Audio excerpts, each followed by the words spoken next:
Hello दोस्तों, स्वागत है आपका रित्याज एम्पायर में। दोस्तों हम लोग आरपीएफ, एसआई और कांस्टेबल के प्रीवियस ईयर क्वेश्चंस को कवर कर रहे थे। तो दोस्तों आरपीएफ, एसआई और कांस्टेबल की वैकेंसी की नोटिफिकेशन रिलीज़ हो चुकी है और दोस्तों इसके फॉर्म सभी लोग 15 अप्रैल से भरेंगे। तो अगर आप लोगों के डॉक्यूमेंट्स कंप्लीट नहीं है या कुछ भी डॉक्यूमेंट्स रह गए हैं तो आप लोग टाइम से उन्हें कंप्लीट करा लें दोस्तों। और दोस्तों अगर इसके बेसिक पेपर पैटर्न की बात की जाए तो इसमें 120 क्वेश्चन पूछे जाते हैं, चाहे वो एसआई का एग्ज़ाम हो चाहे वो कांस्टेबल का हो। दोनों ही एग्ज़ाम्स में टोटल 120 क्वेश्चन पूछे जाते हैं, जिसमें से 50 क्वेश्चन जीके के होते हैं और 35 क्वेश्चन मैथ के, 35 क्वेश्चन रीजनिंग के। तो दोस्तों इसमें सबसे ज़्यादा अगर वेटेज है किसी सब्जेक्ट का तो वो जीके का है, तो हमें जीके पे स्पेशली ज़्यादा ध्यान देना है और मैथ और रीजनिंग की प्रॉपर प्रैक्टिस करनी है। तो दोस्तों सबसे पहले हम लोग जीके के प्रीवियस ईयर क्वेश्चंस कवर कर रहे हैं। और दोस्तों अगर आप लोगों की पहली वीडियो है तो आप लोग प्लेलिस्ट में जाके, मैंने एसआई की अलग प्लेलिस्ट बना दी है और कांस्टेबल की अलग प्लेलिस्ट बना दी है, तो आप लोग प्लेलिस्ट में जाके स्टार्टिंग से सारी वीडियोस देख सकते हैं। और दोस्तों अगर आप लोगों को टेलीग्राम चैनल से जुड़ना है पीडीएफ के लिए या इम्पॉर्टेंट सूचनाओं के लिए, तो आप लोग इसके नीचे लिंक दिया है, उस लिंक पे जाके टेलीग्राम चैनल ज्वाइन कर सकते हैं।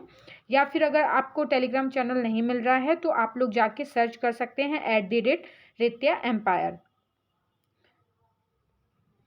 और दोस्तों अगर आप लोग किसी अन्य परीक्षा की तैयारी कर रहे हैं, किसी दूसरे एग्ज़ाम्स की तैयारी कर रहे हैं, तो आप लोग मुझे कमेंट में ये ज़रूर बताएं कि आप लोग इस चीज़ की तैयारी कर रहे हैं, इस एग्ज़ाम की तैयारी कर रहे हैं, और उस एग्ज़ाम से रिलेटेड भी मैं क्वेश्चंस और प्रीवियस ईयर क्वेश्चंस ज़रूर लेके आऊँगी। तो चलिए स्टार्ट करते हैं आज की वीडियो। दोस्तों हम लोगों ने इसकी पिछली वीडियो में इसके 25 क्वेश्चन कवर कर लिए थे और आज की वीडियो में हम लोग उसके लास्ट के 25 क्वेश्चन कवर करेंगे। दोस्तों इस वीडियो का पहला क्वेश्चन है, स्वतंत्र भारत का पहला गवर्नर जनरल कौन था? तो इसका बी ऑप्शन सही हो जाएगा, लॉर्ड माउंटबेटन। स्वतंत्र भारत का पहला गवर्नर जनरल दोस्तों लॉर्ड माउंटबेटन था। वह 1947 से 1948 तक भारत के गवर्नर जनरल के रूप में काम किया और वह ब्रिटिश भारत का अंतिम वायसराय भी था। और दोस्तों लेकिन अगर ये पूछा जाए कि स्वतंत्र भारत का पहला भारतीय गवर्नर जनरल कौन था, सी राजगोपालाचारी जी हैं। अगला क्वेश्चन है हमारा दोस्तों, 1 जनवरी 2015 को निम्न में से किस सरकारी निकाय का नाम बदलकर नीति आयोग कर दिया गया? तो इसका ए ऑप्शन सही हो जाएगा दोस्तों, योजना आयोग। योजना आयोग का नाम 1 जनवरी 2015 को बदलकर नीति आयोग कर दिया गया और योजना आयोग की स्थापना दोस्तों 15 मार्च 1950 को यूएसएसआर की तर्ज पर की गई थी और नीति आयोग के अध्यक्ष प्रधानमंत्री होते हैं। हमारा अगला क्वेश्चन है, दिए गए किन्हीं दो माध्यमों में एक माध्यम का आपतित कोण दूसरे माध्यम के अपवर्तित कोण के 90 डिग्री होने पर क्या कहलाएगा? तो इसका ए ऑप्शन सही हो जाएगा, क्रांतिक कोण। जब कोई प्रकाश की किरण सघन माध्यम से विरल माध्यम में प्रवेश करती है तब सघन माध्यम में आपतन कोण का वह मान जिसके लिए अपवर्तन कोण का मान 90 डिग्री होता है क्रांतिक कोण कहलाता है। और क्रांतिक कोण और अपवर्तन सूचकांक के बीच में संबंध स्थापित किया जा सकता है क्योंकि वह अपवर्तन सूचकांक के व्युत्क्रमानुपाती होता है। हमारा अगला क्वेश्चन है दोस्तों, निम्न विकल्पों में से कौन सा औसत वर्ग से संबंधित नहीं है? तो इसका डी ऑप्शन सही हो जाएगा, स्कीट। स्कीट औसत वर्ग से संबंधित नहीं है बल्कि यह खेल निशानेबाजी खेल से संबंधित है। अन्य तीनों विकल्प औसत वर्ग से संबंधित हैं जो मनुष्य को बेहोश करने के लिए एक प्रकार की दवा है। अगला क्वेश्चन है, मर्रे डार्लिंग नदी बेसिन निम्न में से किस देश में स्थित है? तो इसका सी ऑप्शन सही हो जाएगा दोस्तों, ऑस्ट्रेलिया। मर्रे डार्लिंग नदी बेसिन ऑस्ट्रेलिया में है और यह वहाँ की सबसे बड़ी नदी बेसिन है जो मर्रे और डार्लिंग नदियों के जल संग्रहण क्षेत्र को शामिल करता है। हमारा अगला क्वेश्चन है, संयुग्मित डिकेटोन बेंजोइक्विनोन के निर्माण के लिए फिनॉल किस अम्ल के साथ ऑक्सीकृत होता है? तो इसका बी ऑप्शन से हो जाएगा, क्रोमिक अम्ल। दोस्तों इसका फॉर्मूला भी आप लोग देख सकते हैं। हमारा अगला क्वेश्चन है, यूरोप का सबसे बड़ा बंदरगाह निम्न में से कौन सा है? तो दोस्तों इसका डी ऑप्शन सही हो जाएगा, रोटरडैम का बंदरगाह। तो दोस्तों सबसे जो इम्पोर्टेंट पॉइंट्स हैं इसके आप लोगों को ज़रूर याद करने हैं कि विश्व में सबसे छोटा सबसे बड़ा और भारत में सबसे छोटा सबसे बड़ा, और भारत की और विश्व की राजधानियाँ और भारत में सारे राज्यों की राजधानियाँ और विश्व में सारे देशों की मुद्राएं और राजधानियाँ। और खेल से संबंधित जितने भी क्वेश्चंस बन सकते हैं दोस्तों, वो सारे क्वेश्चंस आपको अच्छे से याद करने हैं। ये हम लोगों ने अब तक क्वेश्चंस को एनालाइज करके पाया है कि इस टाइप के क्वेश्चंस जरूर आते हैं। तो चलिए इसकी व्याख्या देख लेते हैं। यूरोप का सबसे बड़ा बंदरगाह रोटरडैम का बंदरगाह है, जो दक्षिण हॉलैंड के डच प्रांत में रॉटरडैम शहर में है और उसके समीप स्थित है। यह 1962 से 2004 तक दुनिया का सबसे व्यस्ततम बंदरगाह था और बंदरगाह में तेल, कोयला, खाद्यान्न, धातु, लकड़ी आदि का आयात और निर्यात होता है। हमारा अगला क्वेश्चन है, मिथिला चित्रकला के लिए निम्न में से कौन सा एक क्षेत्र प्रसिद्ध है? तो इसका दोस्तों सी ऑप्शन सही हो जाएगा, बिहार। मिथिला चित्रकला या मधुबनी पेंटिंग हिंदू पेंटिंग की एक शैली है जो नेपाल के मिथिला क्षेत्र और बिहार में प्रचलित है। यह बिहार की लोक चित्रकला है। हमारा अगला क्वेश्चन है, मध्यकालीन भारत में दीवाने अर्ज किसे कहा जाता है था? तो इसका बी ऑप्शन सही हो जाएगा, सैन्य विभाग। दीवाने अर्ज सल्तनत काल में सैन्य विभाग था। इसका कार्य सैनिकों की भर्ती करना, सैनिकों और घोड़ों को रखना, रसद की व्यवस्था करना, सेना का निरीक्षण करना और सेना की सजावट की व्यवस्था था। इसकी स्थापना गयासुद्दीन बलबन ने की थी और इस विभाग का प्रधान आरिज ए ममालिक कहलाता था। हमारा अगला क्वेश्चन है, भारतीय खेलों का मक्का के रूप में किस संस्थान को जाना जाता है? तो इसका बी ऑप्शन सही हो जाएगा दोस्तों, Netaji Subhash national institute of sports Patiala. चलिए इसकी व्याख्या देख लेते हैं। Netaji Subhash national institute of sports Patiala को भारतीय खेलों का मक्का कहा जाता है। इसकी स्थापना वर्ष 1961 में शुरू हुआ था और 23 जनवरी 1973 को इस संस्थान का नाम नेताजी सुभाष राष्ट्रीय खेल संस्थान कर दिया गया। हमारा अगला क्वेश्चन है, बाल्क लाइन शब्द का संबंध किस खेल से है? तो इसका सी ऑप्शन सही हो जाएगा दोस्तों, कबड्डी से। बाल्क लाइन शब्द का संबंध कबड्डी खेल से है और यह एक प्राचीन भारतीय खेल है। कबड्डी का नाम तमिल शब्द काई पीढ़ी से लिया गया है, जिसका अर्थ है हाथ पकड़ना। अगला क्वेश्चन है, HVJ गैस लाइन पाइपलाइन निम्न में से किस राज्य से होकर गुजरती है?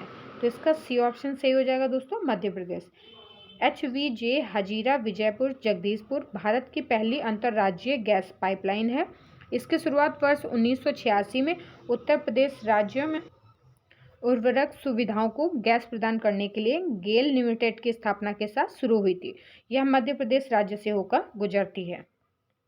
हमारा अगला क्वेश्चन है, पुरुष बास्केटबॉल को पहली बार ओलंपिक में कब शामिल किया गया? तो दोस्तों इसका डी ऑप्शन सही हो जाएगा, 1936 में। चलिए इसकी व्याख्या देख लेते हैं। पुरुष बास्केटबॉल को पहली बार ओलंपिक में 1936 में शामिल किया गया और इसका आविष्कार 1891 में अमेरिका में हुआ था। पहली बार इस खेल में 21 खेलों की टीमें भाग ली थी और अमेरिका ने स्वर्ण पदक जीता था। हमारा अगला क्वेश्चन है, सिपाही विद्रोह किस वर्ष हुआ? तो इसका सी ऑप्शन सही हो जाएगा, 1857 में। सिपाही विद्रोह 1857 को मेरठ में शुरू हुआ। 10 मई 1857 को विद्रोह की शुरुआत दिल्ली के 64 किलोमीटर उत्तर पूर्व, जो अब पुरानी दिल्ली के नाम से जानी जाती है, के मेरठ शहर में कंपनी की सेना के एक विद्रोह के रूप में हुई थी और 1857 के विद्रोह के समय लॉर्ड कैनिंग भारत के गवर्नर जनरल थे। हमारा अगला क्वेश्चन है, मताधिकार की आयु 21 वर्ष से घटाकर 18 वर्ष संशोधन अधिनियम द्वारा की गई थी। यानी कि किस संशोधन अधिनियम द्वारा की गई थी? तो इसका डी ऑप्शन सही हो जाएगा दोस्तों, 61वां संविधान संशोधन। भारत में मताधिकार यानी कि वोट देने की जो आयु है 61वें संविधान संशोधन अधिनियम 1988 द्वारा 21 वर्ष से घटाकर 18 वर्ष कर दी गई और मतदान की आयु 21 वर्ष से घटाकर 18 वर्ष करने वाले प्रधानमंत्री राजीव गांधी थे। अगला क्वेश्चन है, अल्पसंख्यकों को किस अनुच्छेद के अंतर्गत शिक्षण संस्थान खोलने और उनके प्रशासन को संभालने का अधिकार प्राप्त है? तो इसका सी ऑप्शन सही हो जाएगा दोस्तों, अनुच्छेद 30। अल्पसंख्यकों को शिक्षण संस्थान खोलने और उनके प्रशासन को संभालने का अधिकार भारतीय संविधान के अनुच्छेद 30 के तहत प्राप्त है और इसके अनुसार धर्म या भाषा के आधार पर सभी अल्पसंख्यकों को अपनी रुचि के शिक्षण संस्थानों की स्थापना एवं प्रशासन का अधिकार होता है। अगला क्वेश्चन है, भारत का आधिकारिक आवास मूल्य सूचकांक किसके द्वारा निर्धारित किया जाता है? तो इसका बी ऑप्शन सही हो जाएगा, राष्ट्रीय आवास बैंक। भारत का आधिकारिक आवास मूल्य सूचकांक राष्ट्रीय आवास बैंक यानी कि नेशनल हाउसिंग बैंक द्वारा निर्धारित किया जाता है और इसका उद्देश्य भारत के विभिन्न शहरों में आवास की कीमतों का अनुकूलन और अनुगमन करना है। अगला क्वेश्चन है, चंद्रगुप्त मौर्य किसकी मदद से नंद को पराजित करने में सफल हुए थे? तो इसका डी ऑप्शन सही हो जाएगा दोस्तों, चाणक्य। चंद्रगुप्त मौर्य चाणक्य की मदद से नंद वंश को पराजित करने में सफल हुए। चाणक्य उनके गुरु और मंत्री थे जिन्होंने उन्हें राजनीति, युद्ध और शासन की कला सिखाई। उन्होंने नंद की शक्ति को उखाड़कर 322 ईसा पूर्व में मगध में मौर्य साम्राज्य की स्थापना की। अगला क्वेश्चन है, विभव स्थिरिक स्टेबलाइजर के रूप में किस डायोड का उपयोग व्यापक के रूप में किया जाता है? दोस्तों इसका डी ऑप्शन सही हो जाएगा, जेनर डायोड। चलिए इसकी व्याख्या देख लेते हैं। विभव स्थिरक या स्टेबलाइजर के रूप में जेनर डायोड का उपयोग किया जाता है, जो एक साधारण डायोड की तरह बिजली को आगे की दिशा में बहने ही नहीं बल्कि वोल्टेज ब्रेकडाउन वोल्टेज से ज़्यादा हुआ तो उल्टी दिशा में बहने की अनुमति देता है। इसे क्लारेंस जेनर के नाम से नामित किया गया था। अगला क्वेश्चन है, वेनेजुएला के घास के मैदानों को और किस रूप में जाना जाता है? तो इसका ए ऑप्शन सही हो जाएगा, लानोस। वेनेजुएला के घास के मैदानों को लानोस के रूप में जाना जाता है। ये घास के मैदान दक्षिणी अमेरिका के उत्तरी भाग में कोलंबिया और वेनेजुएला के बीच फैले हुए हैं। ये अमेजन नदी के निकट स्थित है। यहाँ की जलवायु उष्ण और आर्द्र है। यहाँ पर जगुआर, डियर, कैमल, बबून अनेक प्रकार के जानवर पाए जाते हैं। अगला क्वेश्चन है, नीलांबर सागौन को हाल ही में भौगोलिक उपदर्शन जीआई टैग प्रदान किया गया है और यह वृक्ष निम्न में से किस राज्य में पाया जाता है? तो इसका ए ऑप्शन सही हो जाएगा दोस्तों, केरल में। दोस्तों केरल में नीलांबर सागौन पाया जाता है, ये आपको पता होना चाहिए। नीलांबर सागौन को हाल ही में भौगोलिक उपदर्शन, दोस्तों ये 2019 का सेट हम लोग कवर कर रहे हैं, तो ये उस टाइम का करंट अफेयर क्वेश्चन है। जीआई प्रदान करने का निर्णय हाल ही में लिया गया और लेकिन इसका पंजीकरण अभी तक पूरा नहीं हुआ है। यह वृक्ष केरल राज्य में पाया जाता है और जहाँ इसे बेहतर गुणवत्ता के लिए जाना जाता है। हमारा अगला क्वेश्चन है दोस्तों, इनमें से कौन सी भारतीय संविधान की नवीन विशेषता है? तो इसका बी ऑप्शन सही हो जाएगा, राज्य के नीति निर्देशक सिद्धांत। राज्य के नीति निर्देशक सिद्धांत भारतीय संविधान की नवीन विशेषता है। यह संविधान के भाग 4 अनुच्छेद 36 से 50 में राज्य के नीति निर्देशक सिद्धांत की बात की गई है और इन्हें कोर्ट में चुनौती नहीं दी जा सकती है, जो कि मोटे तौर पर समाजवादी, गांधीवादी और उदार बौद्धिकता में वर्गीकृत हैं। हमारा अगला क्वेश्चन है, अनियमित प्रतिरोध के मापन के लिए निम्न में से किस परिपथ का उपयोग किया जाता है? तो इसका सी ऑप्शन सही हो जाएगा, व्हीटस्टोन ब्रिज। व्हीटस्टोन ब्रिज एक ऐसा परिपथ है जो 4 प्रतिरोधों को एक चौकोर आकार में जोड़ता है और इसके 2 विपरीत कोणों पर एक बत्ती और एक गैल्वेनोमीटर लगता है और इसका उद्देश्य एक अज्ञात प्रतिरोध का मापन करना है जो बत्ती के साथ जुड़ा होता है। हमारा अगला क्वेश्चन है, निम्न में से कौन सा अंग आयनों को नियंत्रित कर रक्त प्लाज्मा को अत्यधिक अम्लीय अथवा क्षारीय होने से बचाता है? तो इसका बी ऑप्शन सही हो जाएगा, वृक्क या किडनी। वृक्क या किडनी शरीर के अवशेष पदार्थों को फिल्टर करने में और शरीर से बाहर निकालने के लिए जिम्मेदार होते हैं। ये रक्त प्लाज्मा में मौजूद अतिरिक्त अम्ल या क्षार को हटा देते हैं।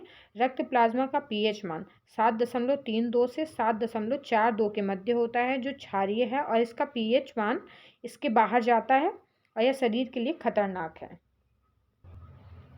अगला क्वेश्चन दोस्तों, निम्न में से किस तत्व में धात्विक और अधात्विक दोनों विशेषताएं पाई जाती हैं? तो इसका बी ऑप्शन सही हो जाएगा, मेटलाइड। वे तत्व जिनमें धातु और अधातु दोनों के गुण पाए जाते हैं उन्हें उपधातु कहते हैं। उपधातु दोस्तों कौन कौन से हैं? Boron, silicon, germanium, arsenic, antimony और टेल्यूरियम, पोलोनियम, ये 7 उपधातु हैं। दोस्तों हमारे इस सेट के क्वेश्चंस पूरे जीके के कवर हो चुके हैं और इसके बाद हमारी रीजनिंग और मैथ स्टार्ट हो जाती है।